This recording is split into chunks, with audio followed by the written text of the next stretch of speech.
So, ladies and gentlemen, you're watching The Political Vigilante. I'm here with Jordan Chariton from Status Coup. We've been discussing the lesser of two rapists presidential campaign from these two utterly corrupt parties. I want to talk to you about the Draft Jesse Ventura campaign because it's very intriguing. It's a very much of a Hail Mary pass long shot, but we are in crazy times, and it's anything is possible in this year. I said this a year and a half ago. I said the 2020 election is going to be the craziest one we've ever seen. I didn't foresee coronavirus, but anything is possible. So there is a Draft Jesse movement to get him to run as either an independent or Movement for a People's Party.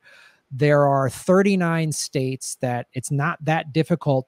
That, you know, just to show you how rigged our election system is, you can't just write in it. Most states, some states don't even have write-in capabilities on the ballots.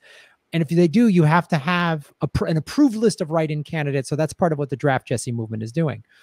What are your thoughts on this? I mean, he's supposed to speak Sunday at the Movement for a People's Party, as is Nina Turner, which that to me is the most intriguing ticket. If that's what's going to happen, I don't know. But what do you see? Because like you said, and the under 40 crowd, plus the 100 million people that don't vote, many of them independents, whatever, that's the untapped. Like these two parties are fighting over these handful of people that vote. The you know, wine mom, neoliberals, and the suburban Romney people, whatever. That's not the bulk of America. So how do you see this movement, Draft Jesse? And do you see any chance? Because to me, we have to get out of the two parties, like Bernie and AOC and the Squad and Tulsi, any of them thinking they can reform that party from within. It is laughable. You have as much shot as joining a drug cartel and getting them to start selling vegan smoothies. Like you have just as much of a shot. So how do you see this Draft Jesse movement and Movement for a People's Party? How do you see this? With the caveat that my understanding was he ruled himself out, citing a family health concern. So if something has changed there, let me know. But my understanding is he said that about a month or two ago, but now he said more like he's okay. I'm going to speak at he just learned about the Draft Jesse movement like a week or so ago and said, "Wow, I didn't realize that." Like he's hinted at being more open to it. He didn't just shut the door like he did a couple months ago. So that's kind of the update on that. I had Richard Idris on this show who works for Draft Jesse, and the fact that Jesse is speaking Sunday is intriguing. So with that information and what you know of covering all of this pretty extensively, what do you think? I always tell my viewers not what I know they would like to hear, but what I know is true. Okay. There's not a chance in hell the power structure in this country will allow Jesse Ventura to be on. I think it would be a miracle if he got on 45 states ballots. I mean, most ballots in America are controlled by the governors. So I believe this late in the game, without a serious pressure campaign, which obviously the corporate media would black it out, I find it very, very hard to believe he'd be able to get on every ballot. But for each state, under the assumption that he would, I think Jesse Ventura is the rare person that could actually out-Trump Trump. What I mean by that is, remember Trump during the RNC primary, it was like professional wrestling. He called them all puppets. I wish Bernie would have done more of that during the primary, called them by name, and people ate it up. You know, he just didn't care. And he had that machismo, I think it's phony, but that tough guy, machismo, I mean business thing that really made like Ted Cruz look small. All these people look very small. I think Jesse Ventura, more than anyone else I could think, could do that to both Biden and Trump. He could hit Biden on all the things we wish Bernie would have hit him on very credibly. And he could hit Trump and even to a point neutralize Trump's phony bravado, to the point where I don't even think Trump would be able to really do much, because he truly is an independent. And he truly is a tough. Jesse is a former Navy SEAL. Like Jesse could kick your ass. Trump wouldn't. He would. You could beat Trump in a slap fight, and he'd start crying, and his tanner would come off on your hand. Like he would. He's a crybaby. If Jesse was on a debate stage with both of them, I think he could very easily become a phenomenon, because I could see Jesse Ventura very credibly saying, We got, one old hag who is very, very responsible for the destruction of industrialized America and, the rise of basically, Wall Street and special interests buying our government.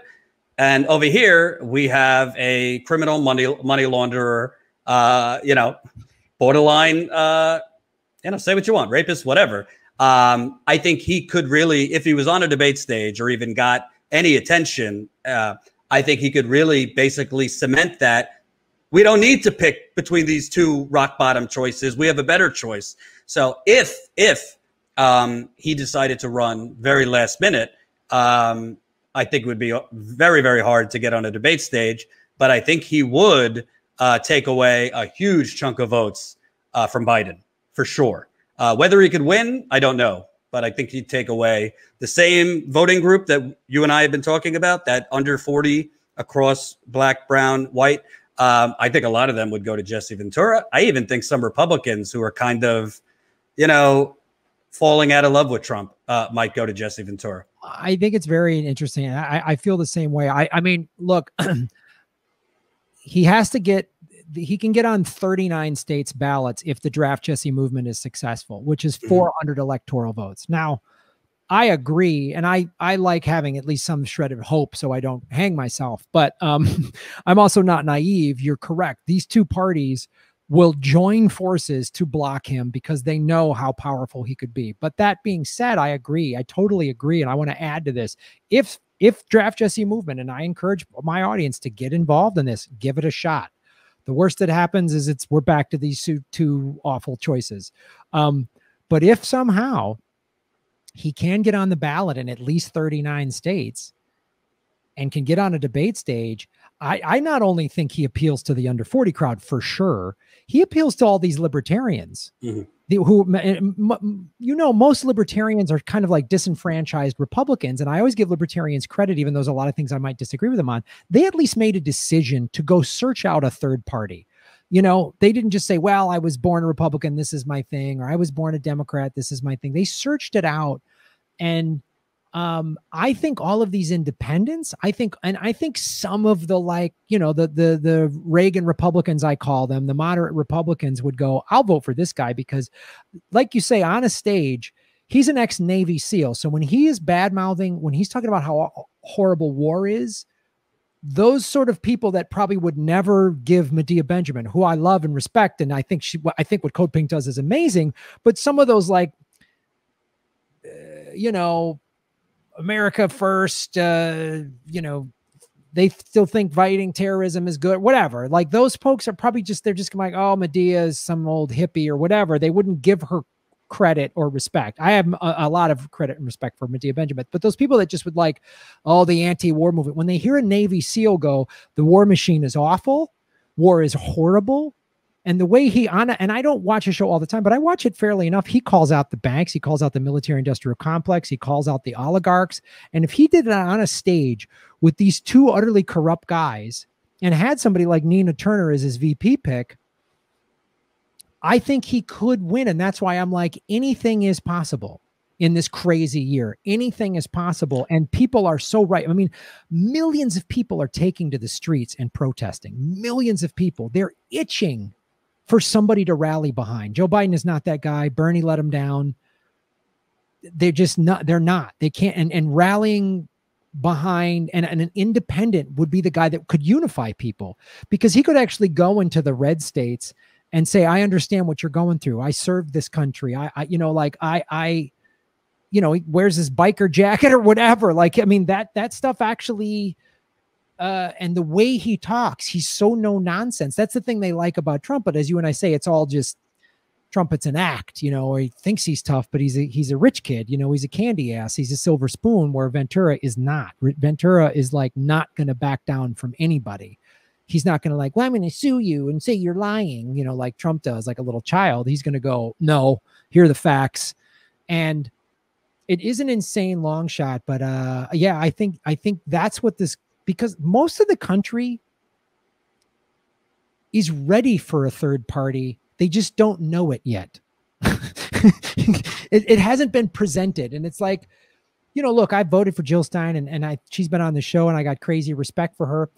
But Dr. Jill Stein of the Green Party is just too, you know, hippy dippy for some people. I don't, you know, they're just go, you know, okay.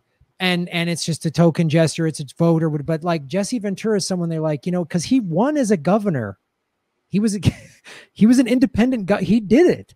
Well, that's the point I was going to make. He actually has been a governor. So we're in a pandemic. People are facing evictions, don't have money, lack of health care. He actually, as opposed to Trump, who, you know, talked about, you know, whatever, being a businessman, Jesse Ventura actually has credibility and could talk about the things he did in his state. And from a point of view of actually knowing how to govern while hitting Biden and Trump, what is Joe Biden's never been an executive of anything. So, and Trump has been an executive that's gone bankrupt 57 times. So I think the fact that he's kind of got both things. He could kind of frame himself as anti-establishment while at the same time having credibility as somebody who's been a governor. Yeah, because he knows local politics. That's the thing he's talked about before. He knows how to work on a local level. And this notion that, you know, people just every 4 years, especially like people, neoliberals, just think like the president's going to come in and swoop and wave this wand and everything's fixed. And it's like, no, like your unemployment, that's through the state. Like evictions, that's your local sheriff is going to come evict you, you know, like, and, you know, Jesse Ventura is for a Green New Deal. He's for Medicare for all. He's for ending all these ridiculous regime change wars. And he comes from them from a very practical, I've been there point of view. And he would also like, we're going to finally take care of veterans in the VA and all this. Like, you know, he would give us infrastructure jobs for the Green New Deal. And rather than just sort of Al Gore, you know, rainbow flag, you know, platitudes for it. He'd be like, this is the Green New Deal, like FDR's New Deal. These are the infrastructure. We're going to stop spending all this money on war. We're going to put people to work. Anyway, it's intriguing. It's a long shot. And I'm really curious to see what happens on August 30th, because anything's possible, man. So I support Draft Jesse. So Jordan. Hey everyone, great ways to support the show are go to patreon.com/Graham Elwood, where you get bonus content for as little as $2 a month, or rockfin.com/Graham Elwood, a blockchain cryptocurrency platform. That's the future. Also, GrahamElwood.com, where all my merchandise is on sale and ships exclusively with the United States Post Office. Like my Vigilante Volume 2, The Dark Knight. We only made 50 of them. They're going fast. Go to GrahamElwood.com to support the show. I'm on Venmo and PayPal, P.O. Box, all of that, GrahamElwood.com.